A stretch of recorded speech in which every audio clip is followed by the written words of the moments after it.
ரொம்ப மோசம் ப்ரோ. படம் ஆரம்பமாவது கொஞ்சம் வேறு மாதிரி ஆரம்பிச்சது. எப்படி ஆரம்பிச்சதுன்னு பார்த்தீங்கன்னா, ஒரு வடக்கன் இங்கே அவன் வரான்னா அவனுக்காக எல்லாமே இங்கே கல்ச்சர் மாறுது, அவனுங்களுக்கு முன்னுரிமை கொடுக்குறோன்ற மாதிரி சரி ஓகே நமக்கான வேலைகளை அவங்க தட்டி பறிக்கிறாங்க, அது மாதிரி கான்செப்ட் கொண்டு போகணும்னு பார்த்தாக்கா அப்படி கிடையாது. ஒரே குடும்பத்துக்குள்ளே நடக்கக்கூடிய விஷயம் மாதிரி அப்படியே கொண்டு போயிட்டாங்க. ரொம்ப மோசம் படம். உண்மையிலேயே நம்ம பொறுமையை ரொம்ப சோதிக்கும் இந்த படம். உட்காந்து பார்க்க முடியாது நம்மளால். எப்படின்னா, படத்தில் வர கதாபாத்திரங்கள் ஒன்றுத்துக்குமே ஒரு ரோல் இருக்கும். அந்த ரோலை பார்த்திங்கன்னா ப்ராப்பராகவே ஸ்கிரிப்டை எழுதலை அப்படின்னு தான் சொல்லணும்.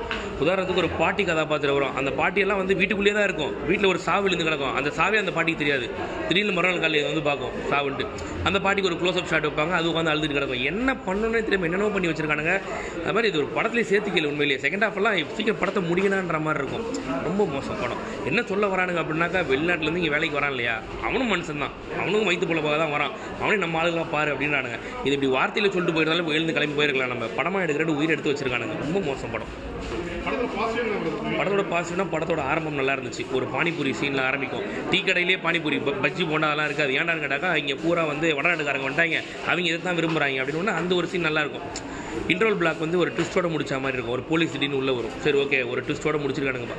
அந்த போலீஸ் வர சீனுக்கும் படத்துக்கும் சம்மந்தமே இல்லாத மாதிரி எடுத்து வச்சிருப்பானுங்க. செகண்ட் ஹாஃப் ஃபுல்லாக மாதிரி ரொம்ப கேவலமாக கிரிஞ்சாக எடுத்து வச்சிருப்பானுங்க. எந்த ஒரு சீனுமே இதுக்காகவாவது படத்தை பார்க்கலாமான்ற மாதிரி எந்த ஒரு சீனுமே கிடையாது. ரொம்ப மோசம் படம். அது இப்போ பாஸ்கர் சக்தியா இது மாதிரி எடுத்த படத்தெல்லாம் நான் பார்க்கல. இந்த படத்தை பார்த்ததுக்கப்புறமே இதோட போயிடலாம் நான் எழுதுன்ற மாதிரி சீக்கிரம் முடிஞ்சு ஏதாவது கிளைமேக்ஸ் நடக்குமான்னு பார்த்தா ஒன்றும் கிடையாது. என்னென்னவோ பண்ணுறானுங்க. அவங்களுக்கு என்னென்ன வேணுமோ எல்லாத்தையும் பண்ணிகிட்டு இருக்கானுங்க. ரொம்ப மோசம் படம். நல்லா இருக்கு ப்ரோ. என்ன எக்ஸ்பெக்ட் பண்ணுவீங்க? நார்மலான ட்ரைலர் பார்த்தா வந்தேன். நல்லா அருமையாக இருந்துச்சு. ஓரளவுக்கு ஒரு ஃபென்டாஸ்டிக்கான ஒரு மூவி. கண்டிப்பாக இது பாருங்கள். நல்ல ஒரு கருத்துள்ள மூவி. வடக்கணும் தெற்கணும் அதை பேஸ் பண்ணி யார் வந்தாலும் வர வைக்கணும். நீங்கள் பிரித்து பார்க்க வேண்டாம். ஏன்னா நம்மளே இந்த உலகத்தில் வாடகைக்கு தான் வந்திருக்கோன்ற ஒரு பெரிய கருத்தை புரிய வச்சுருக்காங்க. நல்லா இருக்குது. ஓரளவு ஒரு 1 டைம் ஆச்சு மூவி. ஒரு 10க்கு ஒரு 8 கொடுக்கலாம். படத்தில் பாசிட்டிவ் கொஞ்சம் பாசிட்டிவ் பார்த்தீங்கன்னா நல்லா மேக்கிங் நல்லா கொடுத்துருக்காங்க. அண்ட் மோரோவர் கேரக்டர்ஸ் நல்லா ஒர்க் பண்ணியிருக்காங்க. அண்ட் இன்னும் சொல்லலாம் அப்படின்னா, நெகட்டிவ் எப்படி சொன்னேன்னா ரொம்ப ஸ்லோவாக இருக்குது. அது மட்டும் தான் கொஞ்சம் ஸ்பீடப் பண்ணிக்கலாம் அப்படின்ற மாதிரி இருக்குது. தேங்க்யூ. இது ரயில் படம் பார்த்துட்டு வரேன். ஸோ படம் ஒரு ஆர்ட் மூவி மாதிரி எடுத்திருக்காங்க. ஸோ வடநாட்டிலேருந்து வடக்கணுங்கெல்லாம் இங்கே பொழப்பு தேடி இங்கே வராங்கல்ல. ஸோ அதனால் இங்கே இருக்க ஆளுங்களோட பொழப்பெல்லாம் பாதிக்குது அப்படின்னு சொல்லிட்டு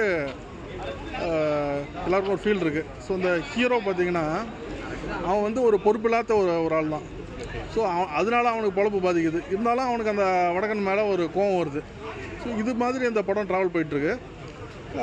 ஆனால் செகண்ட் ஆஃப் அந்த இன்ட்ரோல் பிளாக்லேயே பார்த்திங்கன்னா, அந்த வடக்கனை சாடிச்சிடறாங்க. இவனோட நேபர் தான் அந்த ஆள். ஸோ கதை வேறு மாதிரி போகுது. நம்மளால் என்னென்னா ஒரு ஆடியன்ஸாக பார்க்கும்போது உட்காந்து படத்தை பார்க்க முடியல. நல்ல கதை தான் எடுத்திருக்காங்க, அது குறல்ல. பட் நம்மளால் உட்காந்து பார்க்க முடியல. அவ்வளோ ஸ்லோவாக அவ்வளோ லேகாக படம் போகுது. ஆனால் படம் இன்னும் கொஞ்சம் அந்த வடக்கனோட ஃபீலிங்ஸை இன்னும் கொஞ்சம் நல்லா காமிச்சிருந்தாங்கன்னா இன்னும் பெட்டராக இருந்திருக்கும். படத்தில் என்ன எக்ஸ்பெக்ட் பண்ணி வந்தீங்க? படத்தில் நான் பெரிய எதிர்பார்ப்போட வரல. ஏன்னா ட்ரெய்லர்லாம் பார்க்கும்போது ஷார்ட்ஸ்லாம் பிரம்மாண்டமாக இருந்தது. சினிமாட்டோகிராஃபி பயங்கரமாக இருந்துச்சு. எங்கேயுமே டெக்னிக்கலாக பிசுறு தட்டல. சரி, ஏதோ நல்ல பயங்கரமான விஷயம் சொல்கிறாங்க அப்படிங்கிற ஒரு ஃபீலோடு தான் வந்தேன். சொன்ன விஷயம் ஓரளவுக்கு ஓகே தான். பட் என்னென்னா படம் நான் கொஞ்சம் ஸ்லோவாக இருக்கும்னு எதிர்பார்த்தேன். பட் ரொம்ப ஸ்லோவாக இருக்குது. இப்போ மஞ்சுமல் பாய்ஸ்லாம் கொஞ்சம் ஸ்லோவாக இருக்கும். ஸோ கருத்து ப்ளஸ் அந்த என்டர்டெயின்மெண்ட்டோடையும் நம்மளை போர் அடிக்காது. இது ஆனால் ரொம்ப ஸ்லோவாகி நம்மளை ரொம்ப போர் அடிச்சது. படத்தில் பாசிட்டிவ் என்ன, நெகட்டிவ்? படத்தோட பாசிட்டிவ், படமே ஓவராலாக ஒரு பாசிட்டிவ் தாங்க. அவங்க எடுத்த கதைக்களம், கேரக்டர்ஸு, ஆக்டிங்கில் கூட பார்த்திங்கன்னா ஒரு சில ஆக்டர்ஸ்லாம் சரியாக நடிக்கலை. அது கூட இப்போ டப்பிங்லாம் மேனேஜ் பண்ணி தப்பு தெரியாத அளவுக்கு அவங்க மர்ச் பண்ணிட்டாங்க. டெக்னிக்கலாக படம் நல்லாயிருக்கு. படம் ரொம்ப ஸ்லோவாக இருக்குது. அதான் நெகட்டிவ். ஒரே நெகட்டிவ், படம் ஓவர் ஸ்லோ. உட்காந்து படம் பார்க்க முடியாது.